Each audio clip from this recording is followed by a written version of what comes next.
Ending war begins when one side decides that the effort to continue a war exceeds the expected value of continuing to fight. But how does one or both parties to a war come to that conclusion? That's the subject of this episode of The Ancient Art of Modern Warfare. Welcome to The Ancient Art of Modern Warfare.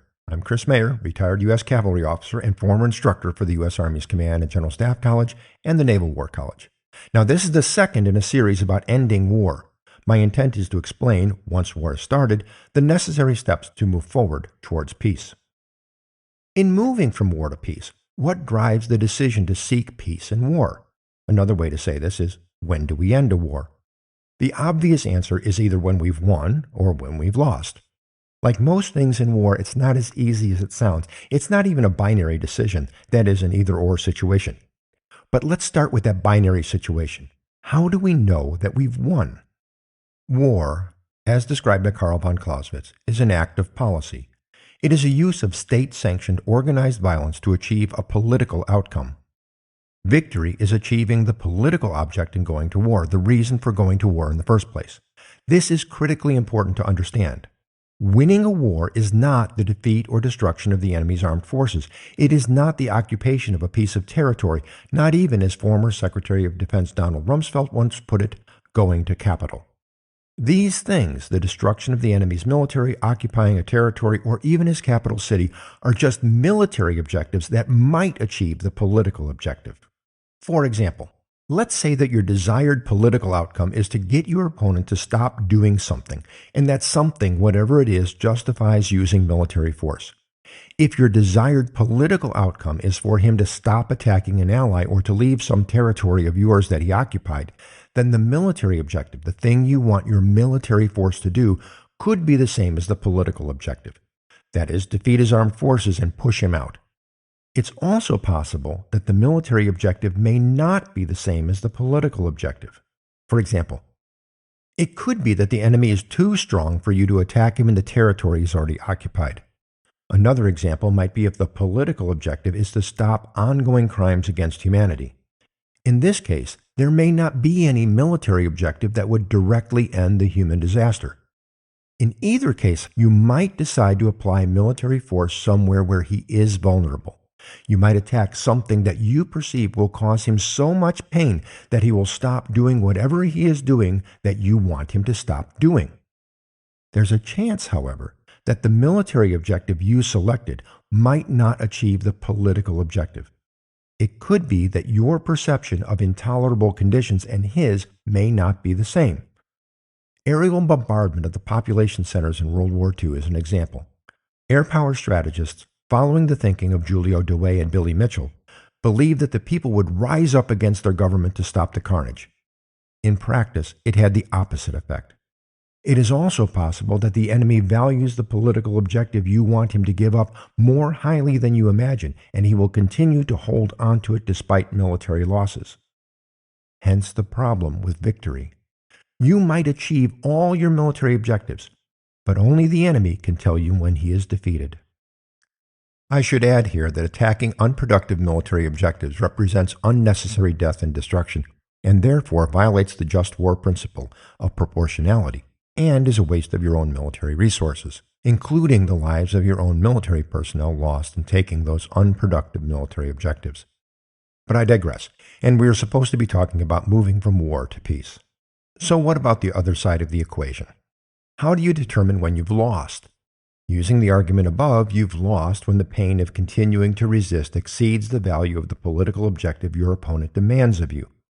This includes, but is not limited to, situations where you are incapable of further military resistance. In practice, things aren't so clear. There could be an in-between state. You haven't yet won, but you haven't yet lost. In situations where you don't have an outright victory nor face certain defeat, what else might drive the decision to end a war?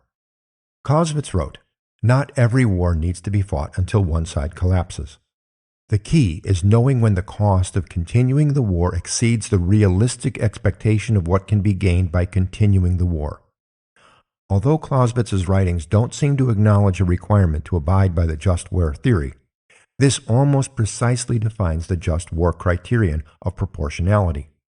Related to this is the final just war criterion, reasonable hope of success. Now, one can say that there's always hope. The just war criterion, however, is for a reasonable hope. It is at this point where the decision to seek peace should begin. These decision points, victory, defeat, and diminishing expectations of success, apply to both sides in an armed conflict, but not equally. There are special considerations for the defender. First, the defender must understand the true cost of ceding victory to the attacker.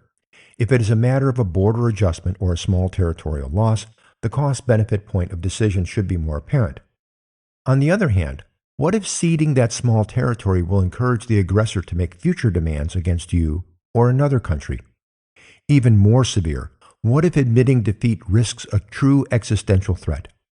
What is proportional when the cost of peace is ceasing to exist as a nation and the possible extermination of the people and culture? Would the just war theory still demand quitting the fight? Even apart from these considerations, deciding on peace is not simple. What if the opponent doesn't want peace? What if the opponent believes he can still achieve his political objective? Will offering peace encourage him in that belief that you are reaching the limit of your ability to resist? What if your withdrawing from the war will lead to the defeat of allies or other countries? What if that peace will simply give your opponent time to rest, recover, and rearm so he can start fighting again? Would you share some responsibility for renewed aggression? Could you be morally culpable if he decided to attack an easier opponent? In summary, deciding to end a war can work like a flowchart. Have I achieved my objectives? If yes, seek peace. If no, can I achieve my objectives with the resources I have? If yes, is the cost of continuing the war acceptable? If no, is the cost of seeking peace worse than the cost of continuing to fight? If no, seek peace. If the decision tree leads to seek peace, will my opponent accept peace?